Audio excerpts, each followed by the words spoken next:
naho dufise iyo ngorane turafise ahantu twokorera kugira ngo abantu barye bimbure bikwiye.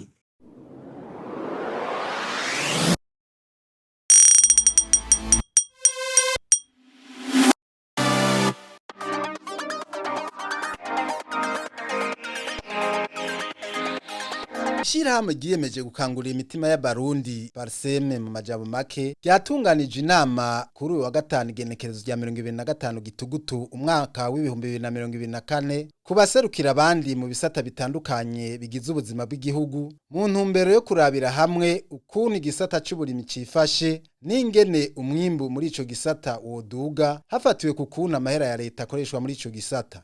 Icabonetse rero ngo nuko umwimbu mu gisata c'uburimyi ubandanya ugabanuka kandi leta iguma iduza amahera ishira muri ico gisata. Umuhinga akaba ari n'umwigisha mu makaminuza atandukanye Kaboneka Salvatore aratubwira igituma n'icokogwa. Witegereje uburimyi bw'igihugu c'u Burundi kirafise ingorane n'ivyo mugabo kirafise n'ahantu umuntu yokorera. Ico nababariye nuko isi y'Uburundi nico kimwe n'ayandi masi bagomba ari ahantu hahanamye n'amasi nkukura yononye amazi yononye yatwaye ivyunyunyu yakavutse irimwo acidite. Ico ni cambere.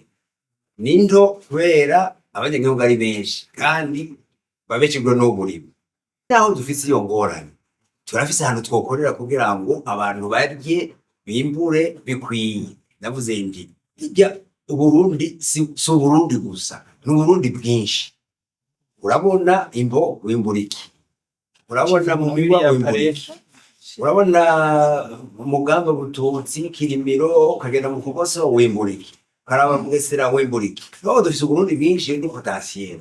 Hama imvura. Je nibaza ko kwisi mu bihugu bironka imvura ikwiye n'Uburundi. Kandi mumenye ko imvura ari ico cambere kugira ngo wimbure. Ibyo bita photosynthesis.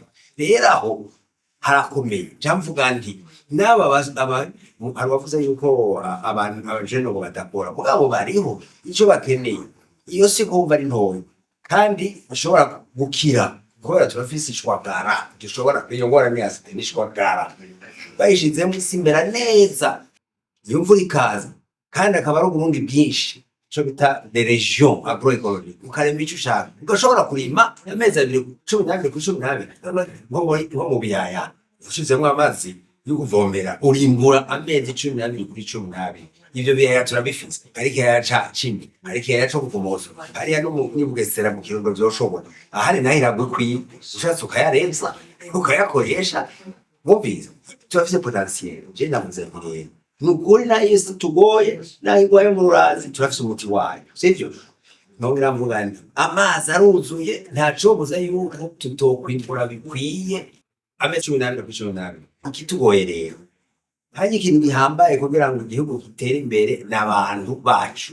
So, siriko mvuga ibiharuro bangahe n'abanyabwenge. Ibibazo zo kwitegereza byateye imbere kubera bashize imbere abanyabwenge. Rero mvuga nti ko wumva ikitugo yari si tudashobora kwimura mugabo amazi kwa tuyafise rondera abanyabwenge bakoresha amazi neza.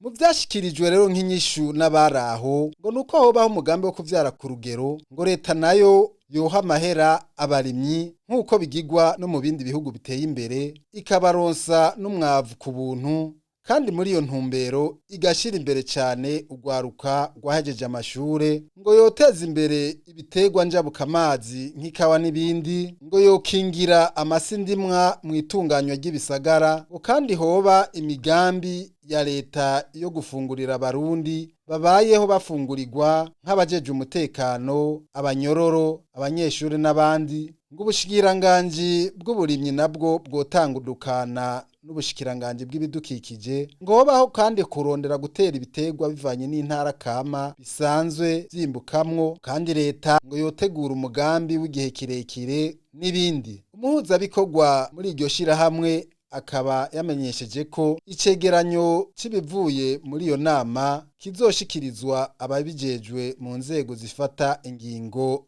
za leta.